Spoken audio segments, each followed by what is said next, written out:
Goodness, well, I started out my career in orchestral performance, so I thought that's what I wanted to do. I was right away, and when I was doing my master's, I was runner-up at the New York Philharmonic, and so I subbed there a lot. That was kind of my first job in a way, and that was a stretching thing. And then for 5 years, I worked with Mark O'Connor. Do you know Mark O'Connor? He's a roots-style fiddle player, like American roots, like he plays bluegrass and all kinds of genres that I didn't even know, like old-time things that I didn't even know the names for. He's that kind of, and I was first violinist of a quartet with him, and I also played his violin concerto, so I found myself playing in a bluegrass style, and I didn't, somehow I just, I'm from South Carolina, but I would always like turn the TV in the other direction if I heard music like that, and then somehow it was in my bloodstream, and I found myself playing.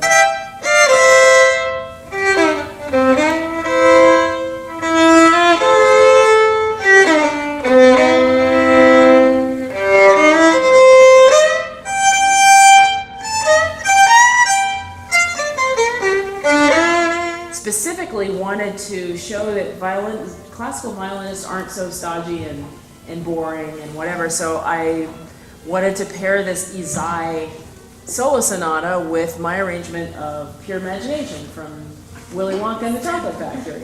And that was crazy and outlandish, and publicity people were like, what are you doing? No, that's not a real recording. And yet I got 1 million views on YouTube, and it kind of changed everything. I'm the first person ever to take the themes of Fiddler on the Roof and create a whole new program out of those themes.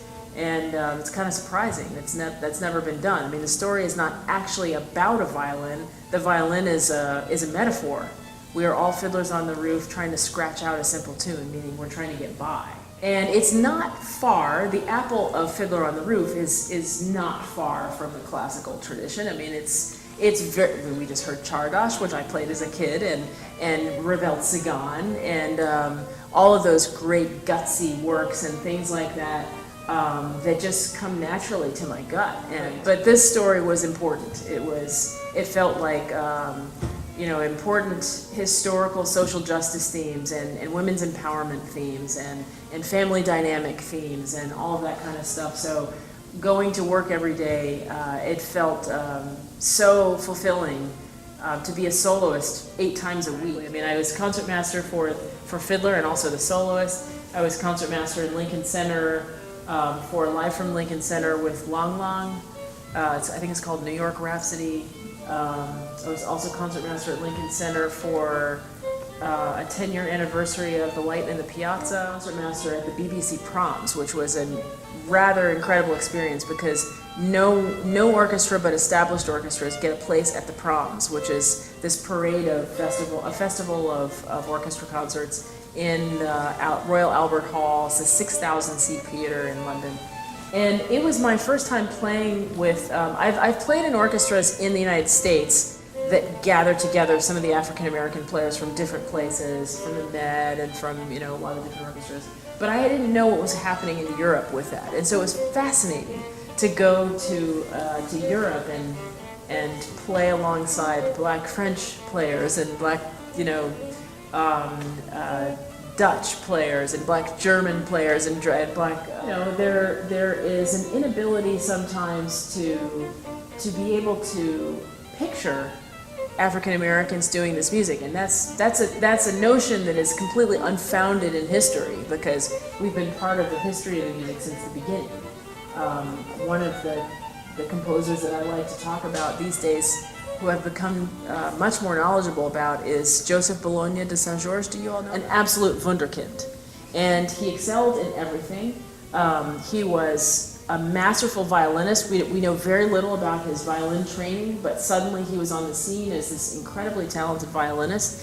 He became a composer as well, and not only that, he was the undefeated fencing champion in Europe from the time that he was 17 to 27. He was written about by everyone that came in contact with him, with one very notable exception. Although he and Mozart were contemporaries, Joseph Bologna was, I think, 14 years senior to Mozart, and I've read Mozart's letters. Mozart did not write one word about Saint-Georges. Why is that interesting? Because he actually copied one of Saint-Georges' pieces. Saint-Georges wrote 8 Symphonia Contretantes before Mozart wrote 1. And the final run in that piece, Mozart copied verbatim from the Saint-Georges. I actually just performed it. Let's see.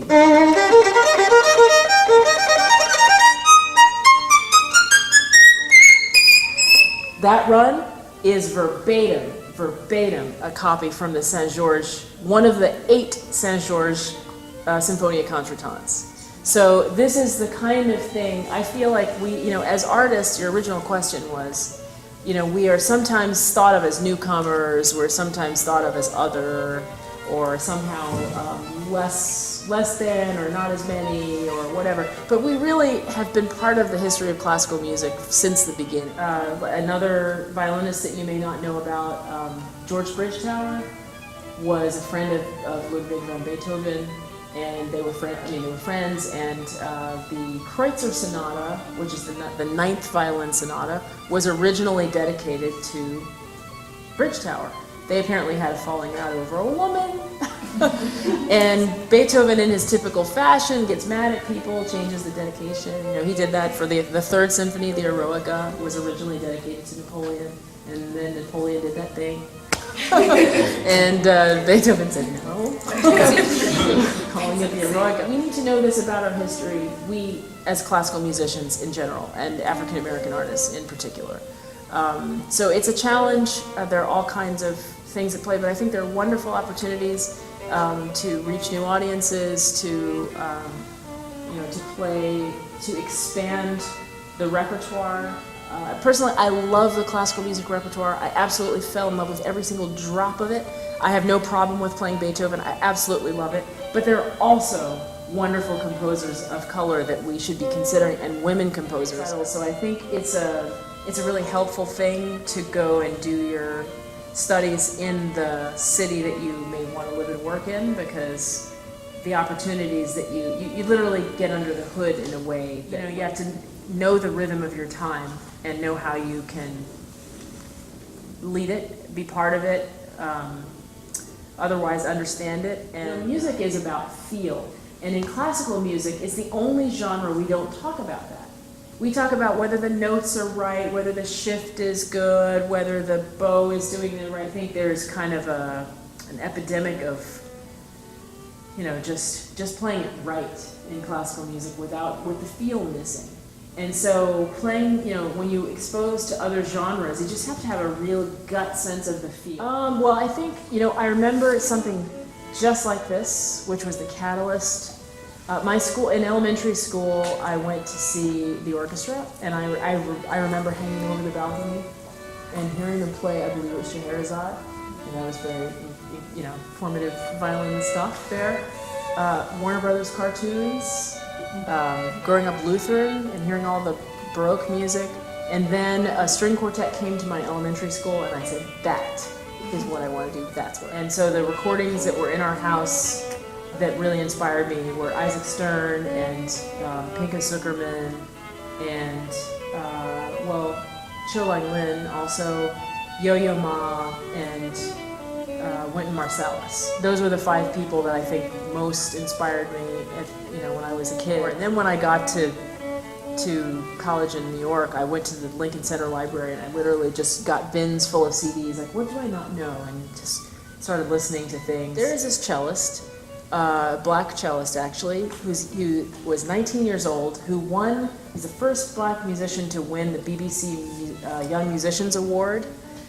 The whole BBC Young Musicians Award. He's a phenomenal cellist. His name is Sheku Kana Mason, and he won this competition in London, and we played with him at BBC. He's a phenomenal musician. He said the music just oozes from him. I'm inspired as much by him, at 19 as I was when I was a kid, and the people that are, and he just did as part of his prize, he was invited to do a recording for Decca of the Shostakovich Cello Concerto, and apparently that recording is like number 18 on their music charts. All their music charts, not the classical music chart. all of their music charts. I think that's incredible. Going to Tanglewood, oh my gosh, that was one of the most incredible times of my life. I went there as a teenager, and hearing live the BSO playing with Yo-Yo Ma, and the coming alive from the recordings that I had listened to, and all of those great soloists, and getting to play with Bernstein, and just doing some incredible things like that. And then when you're at every step of the way, there are choices that you're passionate about, and there are things that you feel like you should do. And I definitely went in the should direction for a while until I realized, you know what? I really want to live a career of my own design. I have a lot to say, and if I keep doing that, I'm gonna live my life without doing what I really want to say and musically. So I don't know. I think it's a really very, very powerful ingredient in our lives, and it's not to be overlooked or ignored. It's to be harnessed and used for the betterment of the world that we live in and the world around us.